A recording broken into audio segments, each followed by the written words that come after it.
of renewables, from solar to wind to hydrogen, and what's powering the next wave of infrastructure, investment, and public-private ambition at scale. This session will focus on exploring how the convergence of policy, support, private sector ambition, and community engagement is making the clean energy transition not just a goal, but an urgent reality. Please put your hands together to welcome our next set of panelists, Mr. Prashant Choubey, President, Business Development, Avaada Group. Also joining him will be Joshua Wycliffe, Chief of Operations, International Solar Alliance, Safi Ahsan Rizvi, Advisor, NDMA. To moderate this panel, I'd like to invite on stage Shailendra Bhatnagar, Chief Analyst and Editor for Markets on Business Today. Huge round of applause, ladies and gentlemen, for our next panel.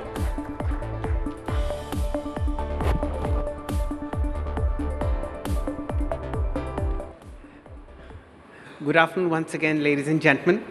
An erudite panel in front of us. We are going to talk about how our electricity bills are going to come down thanks to solar panel manufacturing, the International Solar Alliance, and of course, a very special gentleman, Mr. Rizvi. He's the advisor for the NDMA. He himself is an entirely wonderful topic, which we will be discussing shortly. But first to you, Mr. Choubey, you are the president at Avaada. This is a solar photovoltaic manufacturing company. They design and deliver solar panels for rooftops. They're also into clean fuels, as also into energy solutions. And as Mr. Choubey was telling me, Avaada essentially is A from Ayurveda, and Vada is a promise. So with that promise, Mr. Choubey, let's begin the discussion. How do you see solar panel manufacturing now increasing in India? Because I'm from the stock market side, let me assure you, in the last 2-3 years, one of the biggest, or maybe 3 or 4 of the biggest wealth creators have come from the world of solar panel energy. Thank you for having me here. I think you are quite right.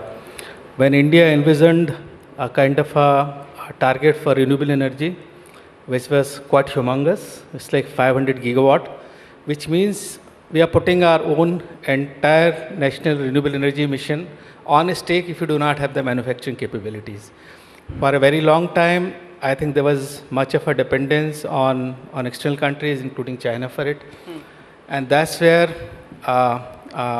it became very imminent that it's really, really important to introspect and have this Atmanirbharta, what you got, self-reliance. And I think country is now moving in the right direction.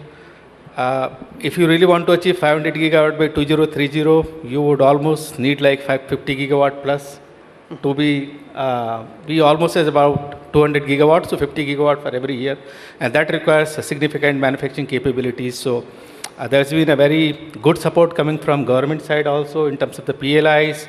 And today, if you look at ALMM, which is the approved list for module manufacturing, which means that only these modules you can bid for government projects, is reaching 100 plus manufacturers today with almost a capacity of 70 to 80 gigawatt. Okay. So I think it's a very phenomenal ecosystem. And there's been, for India, it's a question of both energy security, reliability, affordability. And that's where, if a major renewable energy is coming into your energy grid mix, I think you need to have those capabilities. So one, manufacturing, and second is phenomenal opportunity for the ancillaries as well. So wonderful. For example, for a panel like EVA, backseat, glass, so these are again phenomenal opportunities where India is really doing great. Oh, wonderful. Let's get Mr. Wycliffe into the conversation. Joshua, you look after the business of the International Solar Alliance in India.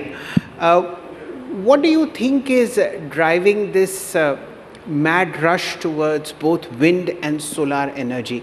Of course, it's a lot to do with how prices have moved down dramatically. But what's the overall theme that's running under this rapid change that we are seeing? Thank you. I'll take you from the last point you said about how prices have fallen down. It's true. I mean, at one stage when solar energy was first introduced, I think around 2006, and I just heard my co-panelists say about it, it was about 15 to 17 rupees a unit.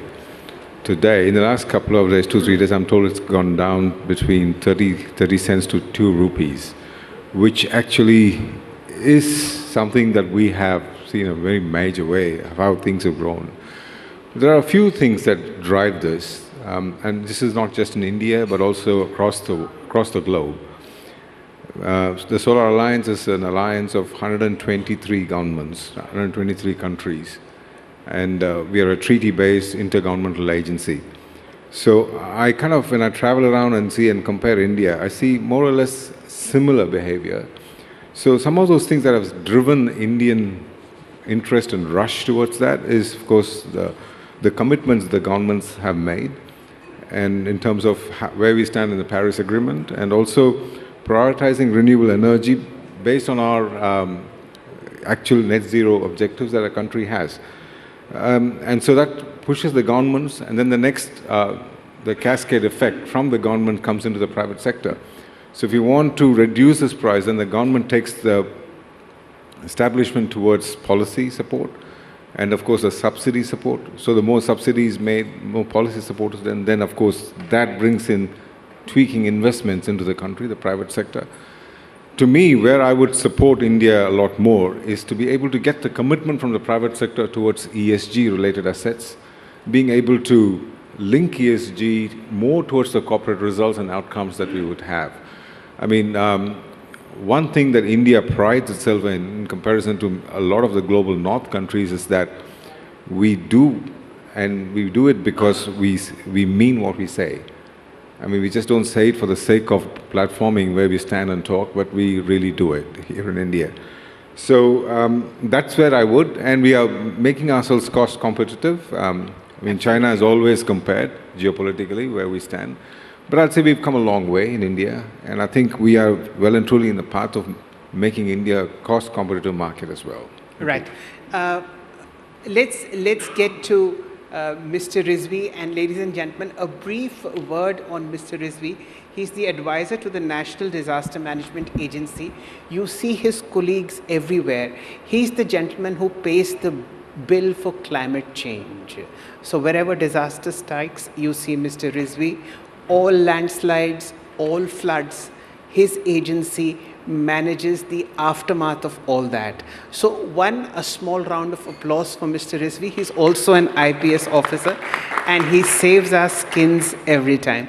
And Mr. Rizvi, I've always wanted to ask this: how do you begin your day in an organization where the middle name is disaster? Well, I think I have to learn from you guys in television. Looking at that stopwatch, I'm getting blood pressure. So it's like Tom Cruise on a train trying to defuse a bomb. I mean, it's making me really nervous. But that's how we begin our day. The disaster, there's a crisis, like this recent landslide in northern Sikkim in the district of Mangan, where half the army cantonment got split in half because there was a retrogressive landslide. So it starts with that, then it ends with a disaster. It leaves us very little time for planning. So what we did was we segregated our entire division into 4 types of activities. One is operations, which deals with response, where you see those orange suited guys. So we have a separate force called National Disaster Response Force. We have spread that to the states also, State Disaster Response Force. Some are doing very well, some have just about started. So that's where the response side comes. The 15th Finance Commission put aside about $35 billion for 5 years, of which 40% is for response. However, 30% has been put for reconstruction, and 30% before that is for preparedness and mitigation. That is where we have to plan on how to prevent that landslide, how to reduce urban floods. If there are urban floods, you need to predict why are the rains happening, why are there extreme weather events. And if there is climate change and there is a rise in heat and surface temperatures as well as sea temperatures, then what type of difference is it making to the weather? Which is why our primary job is to bring IMD, Central Water Commission, National Remote Sensing Center, all their work together and get the states to work on it. So creating resilience in infrastructure, which includes solar infrastructure, wind infrastructure, that's just one aspect. So energy, power, telecom, roads. So for that, there's like the International Solar Alliance that India has created, a collection of several countries. We have also got together with others to create the Center for Disaster Resilient Infrastructure, CDRI. So these are two very interesting international organizations that are working on similar stuff. Right. So, ladies and gentlemen, Mr. Rizvi is the Tom Cruise of National Disaster Management, and we are very thankful, sir, for having you here. Getting Mr. Choubey into the conversation, Prashantji, when you look at how solar panel prices have come down dramatically over the last 2-3 years or so, and I'm sure a lot of people in the audience have solar rooftops. What are the chances that in the next 3 years or so, the cost of solar panels would be so dramatically lower and their efficiency would be so high that power produced from the sun would actually be free of cost? You are quite right, actually. So I would say that starting from when we started the renewable transition in the country, today, now we are really talking about democratization of renewable energy, which is really happening now. One, at a residential level.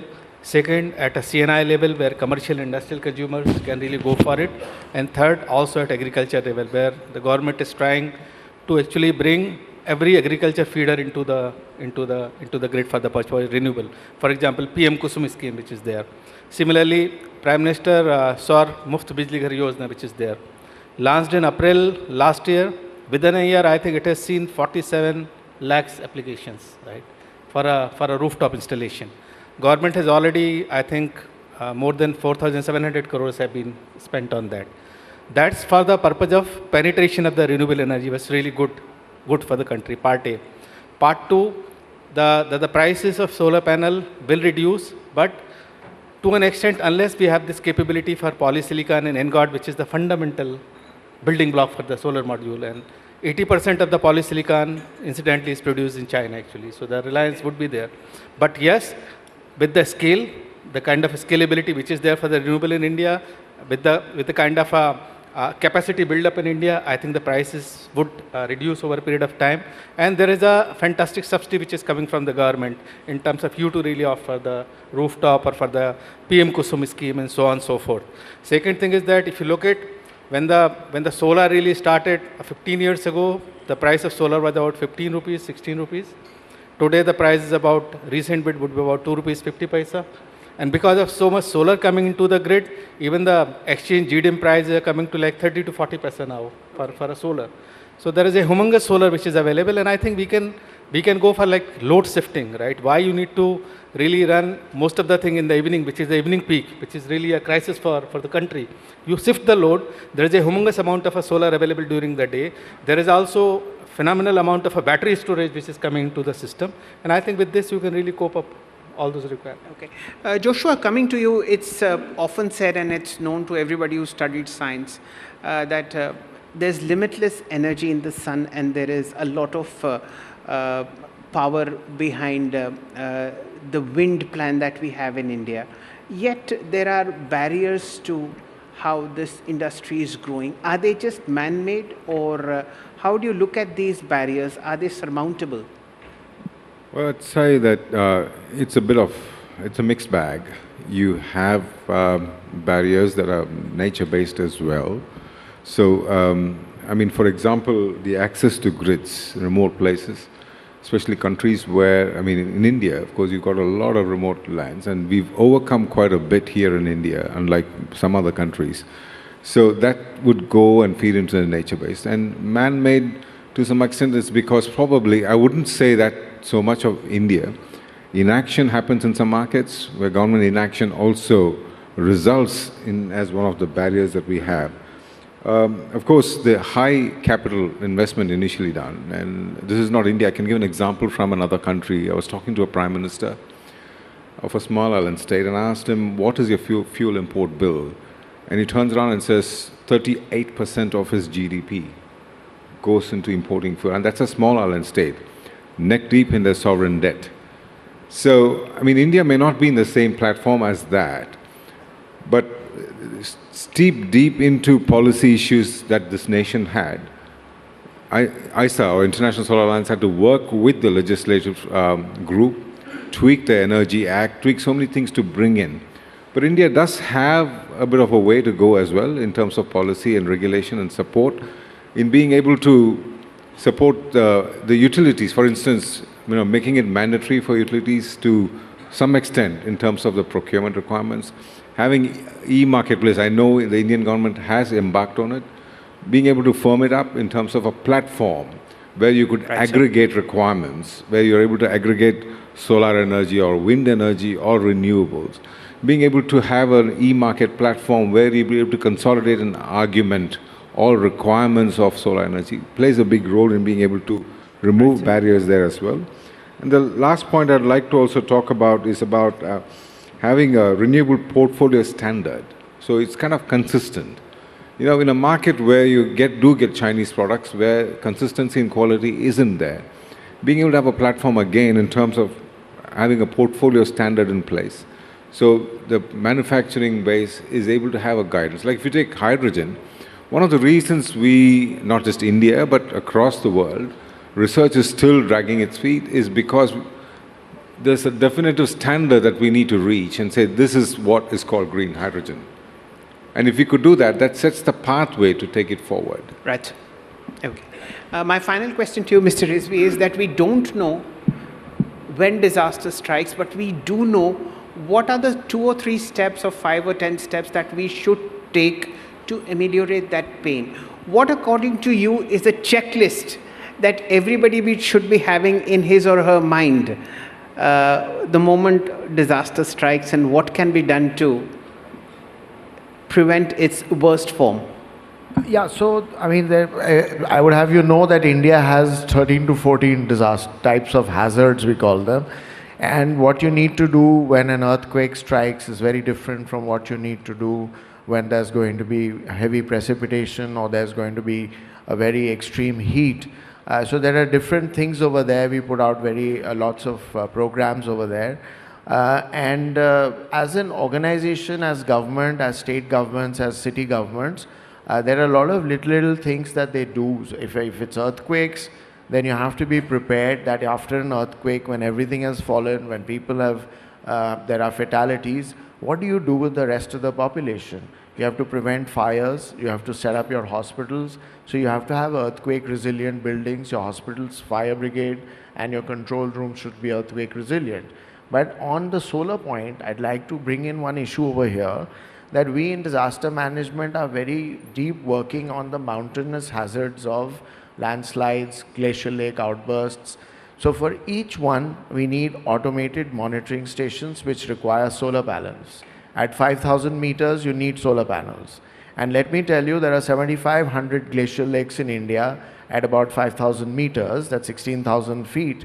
And it's very difficult to find a company or a startup which is able to give us an automated weather monitoring station with sensors and a working solar system which works at -30 and +10, and a connectivity which works 24/7 for 365 days a year. So there's a lot of scope for startups, new tech, for landslide early warning. There's a lot of scope to be done over there as well.